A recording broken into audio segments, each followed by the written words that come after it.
ಸದನದಲ್ಲಿ ಮಂಡಿಸಲಾಗಿದೆ ಅನ್ನೋದನ್ನ ಒಪ್ಕೋತೀನಿ.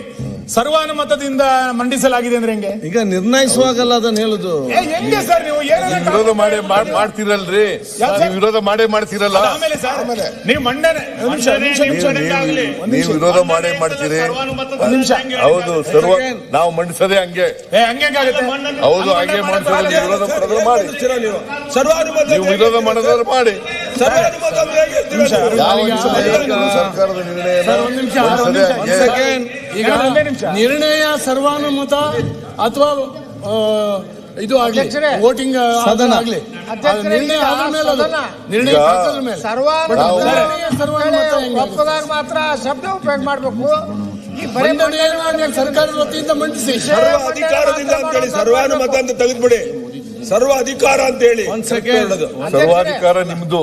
ಈಗ ಆಯ್ತಪ್ಪ, ಸರ್ವಾಧಿಕಾರ ನಿಮ್ದಪ್ಪ. ಸುರೇಶ್ ಅವರೇ, ಸರ್ವಾಧಿಕಾರ ತಮ್ದು, ಬಿಜೆಪಿ ಅವ್ರದ್ದು. ಸುರೇಶ್, ಈಗ ಇಬ್ರು ಸುರೇಶ್ ಇದಾಗಿದೆ. ಅಧ್ಯಕ್ಷರೇ, ಈಗ ಒಂದ್ ಸೆಕೆಂಡ್ ಯತ್ನ, ಅಧ್ಯಕ್ಷರೇ, ಒಂದು ನಿಮಿಷ, ಒಂದು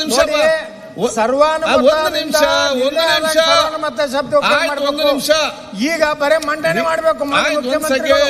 ಚರ್ಚೆಗೆ ತಯಾರಿದ್ದೀವಿ. ಈಗ ನೋಡಿ, ಮಂಡನೆ ಮಾಡಿ ಅದು ಮುಂದೆ ನಾವೇನು ಒತ್ತಾಯ ಮಾಡ್ತೀವಿ. ಏನ್ ಗೊತ್ತಿದೆಯಾ?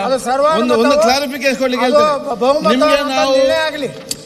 ನೀವು ಯಾವ ಆ ರೆಸೊಲ್ಯೂಷನ್ ಕಾಪಿ ಇಟ್ಕೊಂಡು ಮಾತ್ರ ನನಗೆ ಅರ್ಥ ಆಗುದಿಲ್ಲ.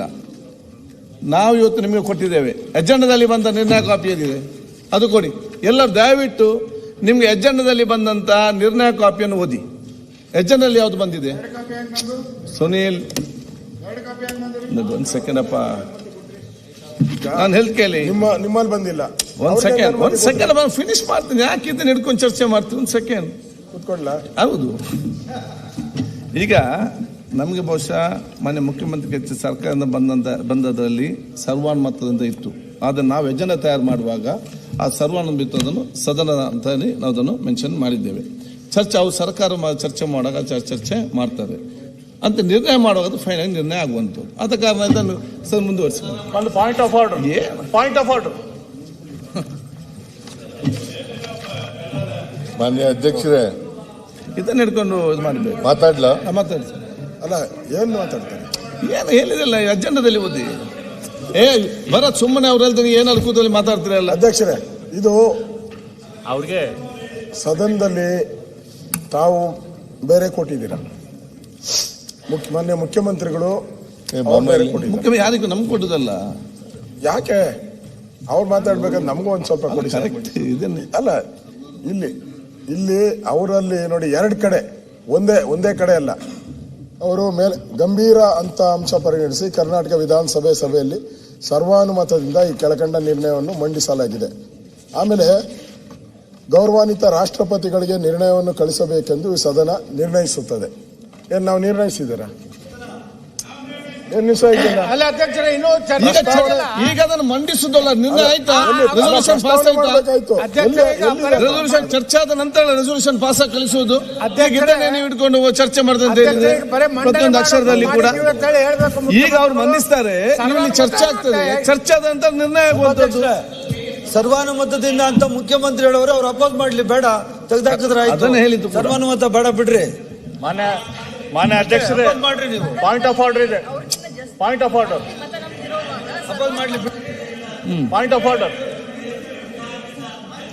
ದಯವಿಟ್ಟು ಮಾನ್ಯ ಮುಖ್ಯಸ್ಥ ಮಾತಾಡ್ಲಿಕ್ಕಿದೆ. ಸರ್ವಾನುಮತ ಇಲ್ಲ, ಚರ್ಚೆ ಮಾಡ್ತೀವಿ ಬಿಡಿ, ಮಂಡನೆ ಮಾಡ್ತಾರೆ. ಮಾನ್ಯ ಅಧ್ಯಕ್ಷರೇ, ಮಾನ್ಯ ಮುಖ್ಯಮಂತ್ರಿಗಳು ಮಾತಾಡ್ತಾ ಹೇಳಿದ್ರು, ಸದನದಲ್ಲಿ ನಿಯಮಾವಳಿಗಳು ಅದಾವು, ನಿಯಮಾವಳಿ ಪ್ರಕಾರ ನಾವು ಮಾಡಬೇಕು, ಸದನ ನಡಿಬೇಕು ನಿಯಮಾವಳಿ ಪ್ರಕಾರ ಅಂತ ಹೇಳಿ. ಈ ನಿಯಮಾವಳಿ ಏನದಾವಲ್ಲ, 1853 ಹಿಸ್ಟ್ರಿ ಇದೆ ಇದಕ್ಕೆ. ಅದನ್ನ ಮತ್ತೆ ನೋಡಿ. ಅಲ್ಲ, ಒಂದ್ ನಿಮಿಷ, ಇದಕ್ಕೆ 1853ರಲ್ಲಿ ಸದನದಲ್ಲಿ ಯಾವ ರೀತಿ ಈ ರೀತಿಯ ಮಂಡನೆ ಮಾಡಬೇಕು ಅಂತ ಮೊದಲೇ ಬಾರಿ ಚರ್ಚೆ ಆಯ್ತು. ಅದ್ರ ಬಗ್ಗೆ ಮೊದಲೇ ಬಾರಿ ಭಾರತ ದೇಶದಲ್ಲಿ ಆರ್ಡರ್ ಬಂತು. ಅದಾದ್ಮೇಲೆ ಅದು ಮತ್ತೆ ಅಮೆಂಡ್ಮೆಂಟ್ ಹಾಕೊಂತ ಹೋತು. 1902ರಲ್ಲಿ ಅದಕ್ಕೆ ಅಮೆಂಡ್ಮೆಂಟ್ ಆಯ್ತು, 1909ರಲ್ಲಿ ಅಮೆಂಡ್ಮೆಂಟ್ ಆಯ್ತು, 1927ರಲ್ಲಿ ಅಮೆಂಡ್ಮೆಂಟ್ ಆಯ್ತು. ಅದಾದ್ಮೇಲೆ ನಮ್ಮ ಆಯ್ತು ಏನಾಗ್ಬೇಕು ಹೇಳಿ ನಮ್ಮ ಸಂವಿಧಾನ ಬದ್ಧವಾಗಿ ಪಾಯಿಂಟ್ ಅದನ್ನೇ ಬರ್ತಾ ಇದ್ದೇನೆ, ಪಾಯಿಂಟ್ ಹೇಳಿ, ಪಾಯಿಂಟಿಗೆ ಬರ್ತಾ ಇದ್ದೇನೆ. Okay. ಅದ್ರ ಪ್ರಕಾರ ನಮ್ಮ ಇದ್ರ ಬಗ್ಗೆ ಬಹಳ ದೀರ್ಘವಾದ ಚರ್ಚೆ ಆಗಿ ಯಾವ ರೀತಿ ಸದನದಲ್ಲಿ ಪ್ರಶ್ನೋತ್ತರ ಕೇಳಬೇಕು ಅನ್ನುವಂಥದ್ದು ಒಂದು ಗೈಡ್ಲೈನ್ಸ್ ಐತೆ, ಸದನಕ್ಕೆ ಒಂದು ಗೈಡ್ಲೈನ್ಸ್ ಐತೆ, ಪಾರ್ಲಿಮೆಂಟ್ ದಲ್ಲಿನೂ ಕೂಡ ಗೈಡ್ಲೈನ್ಸ್ ಐತಿ, ನಮ್ಮಲ್ಲಿಯೂ ಕೂಡ ಒಂದು ಗೈಡ್ಲೈನ್ಸ್ ಐತೆ. ನಮ್ಮಲ್ಲಿರುವಂತ ಈ ಗೈಡ್ಲೈನ್ಸ್ ಸದನದ ನಿಯಮಾವಳಿ ಪುಸ್ತಕ ಏನೈತಿ, ಇದು ಪಾರ್ಲಿಮೆಂಟ್ ನಿಂದ ಅದನ್ನ ತಗೊಂಡು ಅದನ್ನ ನಮಗೆ ಅಡಾಪ್ಟ್ ಮಾಡ್ಕೊಂಡಂತ ಇದು ನಿಯಮಾವಳಿಗಳು ಇದಾವೆ. ನಮ್ಮದೇ ಆದ ನಮ್ಮ ಸದನನ ಎಕ್ಸೆಪ್ಟ್ ಮಾಡಿಕೊಂಡ ನಿಯಮಾವಳಿಯ ಪ್ರಕಾರ ಒಂದು ನಿರ್ಣಯವನ್ನು ಮಂಡಿಸಲು ಒಬ್ಬರು ಬ್ಯಾಲೆಟ್ ದಿನಾಂಕಕ್ಕೆ ಕನಿಷ್ಠ ಪೂರ್ತಿ 7 ದಿನಗಳ ಮುಂಚೆ ತಮ್ಮ ಉದ್ದೇಶವನ್ನು ಕುರಿತು ಸೂಚನೆ ಕಳಿಸಬೇಕು ಅಂಥೇಳಿ ಸ್ಪಷ್ಟವಾಗಿ ಇದರಲ್ಲಿದೆ. ಈಗ ನಮಗೆ 7 ದಿನದ ಮೊದಲ ಸೂಚನೆ ಕೊಟ್ಟಿದ್ದಾರಾ ಮುಖ್ಯಮಂತ್ರಿಗಳು? ಕೊಟ್ಟಿಲ್ಲ. ಸುಮ್ಮನೆ ಕೂತ್ಕೊಳ್ಳಿ ಪ್ಲೀಸ್. 7 ದಿನದ ಮೇಲೆ ಕೊಟ್ಟಿಲ್ಲ ಅಂದ್ಮೇಲೆ ಇದ್ರ ಮೇಲೆ ಚರ್ಚೆ ಈಗ ಮಾಡ್ಲಿಕ್ಕೆ ಆಗುದಿಲ್ಲ. ಉತ್ತರ ಕೂತ್ಕೊಳ್ಳಿ. ಹಾಗಾಗಿ ಮಾಡ್ಲಿಕ್ಕೆ ಆಗುದಿಲ್ಲ. ಅವ್ರು ತಮ್ಮ ತಲೆಯಲ್ಲಿ ಇಟ್ಕೊಂಡಿರ್ಬೋದು, ನಾವು ವಿಜಿ ರಾಮ್ಜಿ ಬಗ್ಗೆ ನಾನು ಒಂದು ವಿಶೇಷವಾಗಿ ಅಧಿವೇಶನ ಕರಿತಿದ್ದೇನೆ, ಅದರಲ್ಲಿ ಇದನ್ನ ನಮಗೆ ನೋಟಿಸ್ ಬಂದಿಲ್ಲ, ನಮಗೆ ನೋಟಿಸ್ ಬಂದಿಲ್ಲ ಅಂದ್ಮೇಲೆ ಇದ್ರ ಬಗ್ಗೆ ಚರ್ಚೆ ಮಾಡುವಂತ ಪ್ರಶ್ನೆ ಇಲ್ಲ, ಇದನ್ನ ಮಂಡನೆ ಮಾಡುವಂತ ಈಗ. ಹಾಗಾಗಿ ಇದನ್ನ ಬಿಟ್ಟು ಬೇರೆ ವಿಷಯ ತೆಗೆದುಕೊಡ್ರಿ ಅಂತ ನಾವು ಒತ್ತಾಯ ಮಾಡ್ತೇವೆ.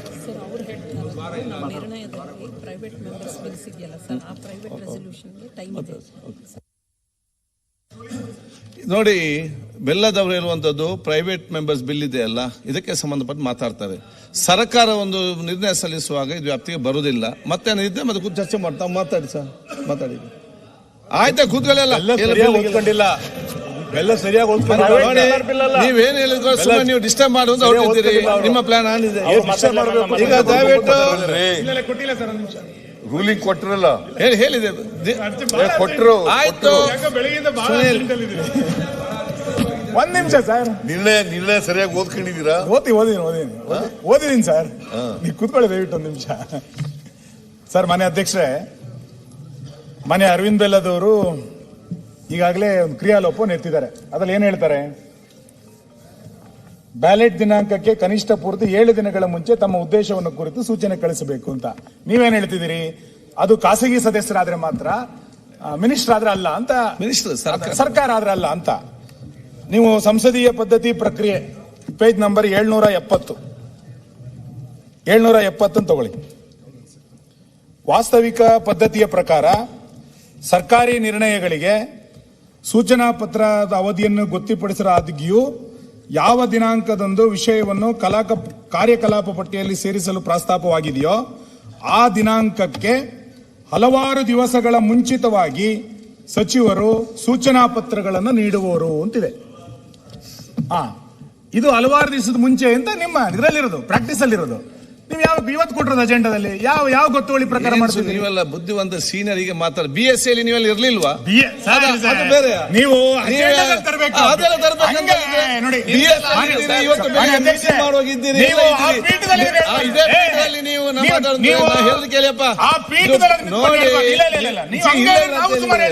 ಮೊನ್ನೆ BSc ಮೀಟಿಂಗ್ ಆಗಿ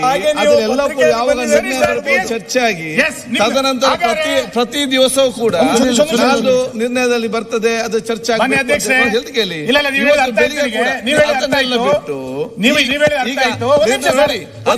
ಒಂದ್ ಸೆಕೆಂಡ್. ಅದು ಕೂಡ ನಿರ್ಣಯ ಮಂಡಿಸುವ ತನಕ ನಿಮ್ಗೆ ಏನ್ ಕೂಡ ಪ್ರಾಬ್ಲಮ್ ಇಲ್ಲ. ಚರ್ಚೆ ಮಾಡಿ ಏನ್ ಹೇಳ್ತೀರಿ? ನೀವೇನಾದ್ರೂ ಹುಡುಕಬೇಕಂತ ನಂಗೆ ಕಾಣ್ತದೆ. ನಮ್ಗೆ ಏನ್ ಅರ್ಥ, ನಿಮಗೆ ಅದು ಆಸಕ್ತಿ ಆಗಿಲ್ಲ, ಅರ್ಥ ಆಗುದಿಲ್ಲ. ಬೆಳಿಗ್ಗೆಲ್ಲ ನೀವು ನೀವು ಹೇಳಿದಾಗೆಲ್ಲ ಕೇಳಿ, ಈ ಸದನ ಮಾತಾಡಿಕೊಂಡು ಸಿಸ್ಟಮ್ ಪ್ರಕಾರ ಬರುವಾಗ ಸರಿ ಆಗ್ತದಾ? ತಾವು ಅಧ್ಯಕ್ಷರು ತಾವು ನಿರ್ಣಯ ಕೊಡುವ ಮೊದಲು ದಯವಿಟ್ಟು ನೋಡಿ, ಈ ನಿಯಮಾವಳಿ ಪುಸ್ತಕವನ್ನು ರಚನೆ ಮಾಡಿದ್ದೆ ಆ ಕಾರಣಕ್ಕಾಗಿ. ನೀವು ತಪ್ಪು ಇದನ್ನ ಕೊಟ್ರೆ, ನಿರ್ಣಯ ಕೊಟ್ರೆ ಅದು ಮುಂದೆಯೂ ಕೂಡ ಇದಾಗುತ್ತೆ. BSc ನಲ್ಲಿ ಚರ್ಚೆ ಮಾಡಿದಿ ಅಂತ ಹೇಳಿದ ನಂತರ ನೀವು ಅಜೆಂಡಾ ತರಬೇಕು ಸರ್. ನೀವು ಅಜೆಂಡಾಗೆ ತರದಲ್ಲೇ ನಾನು BSc ಹೇಳ್ಬಿಟ್ಟಿದ್ದೆ ಅಂದ್ರೆ ಆಗಲ್ಲ. ಅಜೆಂಡಾಗೆ ತರಬೇಕು ಅದನ್ನ. ಅಜೆಂಡಾಗೆ ತರದಲ್ಲೇ ಹೆಂಗಾಗುತ್ತೆ? ಆಗ ರೂಲ್ಸ್ ಅಂಡ್ ರೆಗ್ಯುಲೇಷನ್ ಏನು ಇಲ್ಲೇನೋ? ಮುಖ್ಯಮಂತ್ರಿಗಳು ಮಂಡಿಸ್ಬೇಕಾದ್ರೆ ನಿಮ್ಗೆ ಹೇಳ್ತಾ ಇದ್ದೇನೆ ಮಾನ್ಯ ಅಧ್ಯಕ್ಷ, ಈ ರೂಲ್ಸ್ ಬರಲ್ಲ ಅಂತ ಹೇಳ್ತಾ ಇದ್ದೆ. ಇಂಟೆನ್ಷನ್ ಈ ರೂಲ್ಸ್ ಪ್ರಕಾರ 7 ದಿನ ಮುಂಚೆ ಕೊಡಬೇಕು ಅನ್ನೋದೇ ಇವ್ರು ಯಾರ ಮಾತು ಕೇಳಕ್ ನೀರು ಕೊಡಪ್ಪ. ಆಯ್ತೀಗ ನಾವೆಲ್ಲ ಅಲ್ಲಿ ಕೂತ್ಕೊಂಡು ಇಲ್ಲಿ ಬಂದವರೆಲ್ಲ ಯಾಕೆ ಈ ರೀತಿ ಮಾಡಿ ನಮ್ಗೆ ಗೊತ್ತಿದೆ ವಾಟ್ಸ್ ಮೈಂಡ್ ಸೆಟ್ ಅಂತ ಗೊತ್ತಾಗ್ತಾ ಇಲ್ಲ. ಮಾನ್ಯ ಚರ್ಚೆ ಮಾಡ್ಲಿ, ಆದ್ರೆ ಇದ್ರ ಬಗ್ಗೆ ನಿಯಮಾವಳಿಯಲ್ಲಿ ಬಹಳ ಸ್ಪಷ್ಟ ಕ್ಲಾರಿಫಿಕೇಶನ್ ಇದೆ. ನಾನು ಬೆಳಿಗ್ಗೆ ಹೇಳಿದೆ ಇವ್ರದ್ದು ಏನೋ ಕೊಡಬೇಡಿ ಅವಕಾಶ ಅಂತ. ಅವತ್ತಿನ ದಿನದ ಒಂದು ಬಿಡಬೇಕು. ಇಲ್ಲ ಬೆಳಿಗ್ಗೆ ಅದ್ರ ಬಗ್ಗೆ ಸುನಿಲ್ ಅವ್ರು ಏನ್ ಹೇಳಿದ್ದಾರೆ? ಬೆಳಿಗ್ಗೆ ಸ್ಪಷ್ಟನೆ ಇದೆ ಮಾಡ್ತಾರೆ ಇವರು ಶಿವಲಿಂಗ ಅಂತ. ಈಗ ನೋಡಿ ಮತ್ತೆ ನೋಡಿ ಇದೇನು ಕನ್ಫ್ಯೂಷನ್ ಬೇಡ. ಸರ್ಕಾರದ ಇದೆಲ್ಲ ನಮ್ ನೋಡಿ ಬಂದವರೆಲ್ಲ ನಡಿಬೇಕು. ಸರ್ಕಾರದ ರೆಸಲ್ಯೂಷನ್ ಯಾವಾಗ ಕೂಡ ತರಬಹುದು. ಮಾನ್ಯ ಮುಖ್ಯಮಂತ್ರಿ ಮಾತಾಡಿ. ಈಗ ಎಲ್ಲರೂ ಕೂಡ ನೀವೆಲ್ಲರಿಗೂ ಇಯರ್ಫೋನ್ ಹಾಕೊಳ್ಳಿ, ನೀವು ಕೂಡ ಇಯರ್ಫೋನ್ ಹಾಕಿ. ಹಂಗಾಗಲ್ಲ ಮಾತಾಡಿ. ನಿಮ್ಗೆ ನಮ್ಗೆಲ್ಲ ಗೊತ್ತಿದೆ. ಆಗಲ್ಲ. ಆಯ್ತಪ್ಪ, ನಿಮ್ಗೆ ಏನಾದ್ರು ಒಂದು ಕಾರಣ ಬೇಕು. ಈಗ ಇದನ್ನು ಅಷ್ಟೇ. ಸರ್ಕಾರ ನಿರ್ಣಯವನ್ನು ಯಾವಾಗಲೂ ಕೂಡ ತರಬಹುದು. ಗವರ್ಮೆಂಟ್ ಆಯ್ತು, ಎಲ್ಲಿ ಬಂದು ತೋರಿಸ್ತೇನೆ.